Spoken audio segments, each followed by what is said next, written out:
मेरे चैनल को लाइक करें और सब्सक्राइब। बनी नौ इंसान के लिए आला तरीन मकाम व फजीलत ये रही है कि अल्लाह रब्बुल इज़्ज़त ने इंसानों से कलाम किया और पैगंबरों को इस उम्र के लिए चुना जिनके जरिए इंसानियत पर हक का पैगाम वाज़ेह किया गया। अल्लाह ने जिन लोगों को उस अजीम काम के लिए माबूद किया, इसमें एक जलील अल-क़दर हस्ती हजरत मूसा अलैहिस्सलाम का है, जिन्हें कौम बनी इसराइल की हिदायत के लिए भेजा गया था। जब हजरत मूसा अलैहिस्सलाम को अल्लाह ने एक पैगंबर के तौर पर चुना और इन पर हक वाज़ेह किया, वो एक गैर मामूली वाक़या था।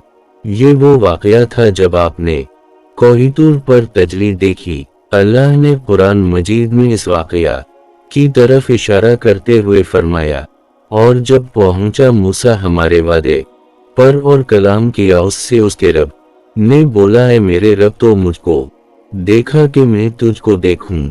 फरमाया, तुम मुझको हरगज़ ना देख सकेगा, लेकिन तो देखता रह पहाड़ की तरफ, अगर वो अपनी जगह ठहरा रहा तो मुझको देख लेगा। फिर जब तजली की इसके रब ने पहाड़ की तरफ तो गिर पड़ा मूसा बेहोश होकर। फिर जब होश में आया तो बोला, तेरी जात पाक है, मैंने तौबा की तेरी तरफ और मैं सबसे पहले यकीन लाया।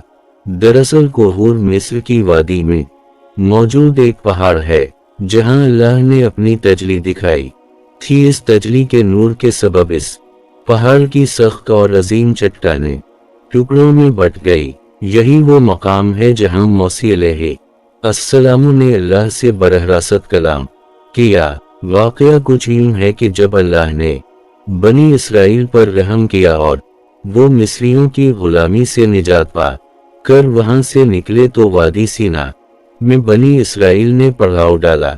हजरत मूसा अलैहिस्सलाम ने किसी वादी में अपने कबीले को आबाद किया। आप रोजाना कोहतूर के चोटी पर तशरीफ ले जाते थे और अल्लाह की इबादत और रियासत में मशगूल रहते, यहाँ तक कि आपको ये ख्वाहिश हुई कि खालिक कायनात का दीदार करे।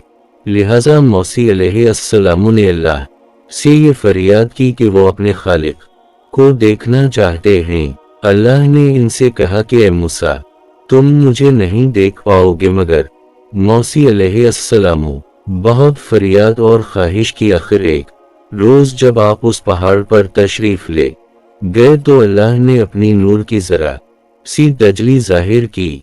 हजरत मूसा अलैहिस्सलाम को एक दरख्त के पास नूर की तजली दिखाई दी। अल्लाह ने फरमाया, ए मौसी, में ही अल्लाह हूँ, तमाम जहानों का पालने वाला। फिर किया था हजरत मूसा अलैहिस्सलाम इस नूर की शिद्दत को बर्दाश्त न कर सके और गिश खाकर गिर पड़े। कोहितूर इस नूर की हैबत से जल कर सियाह हो गया। मौसी अलैहिस्सलाम कई दिनों तक उसी जगह बेहोश पड़े रहे। जब हवस आया तो आप इस पहाड़ से नीचे आए। लोगों ने देखा कि आपके अंदर एक गैर मामूली तब्दीली आ गई थी। आपका चेहरा बेहद नूरानी हो गया था, इस हद तक कि कोई आपकी तरफ मुसलसल देख भी नहीं पा रहा था।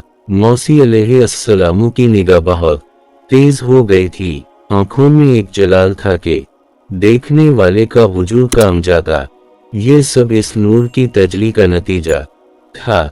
अल्लाह ताला में आखिरत की तौफीक अता फरमाए और हमारे ईमान को मजबूत करे। अमीन सम अमीन।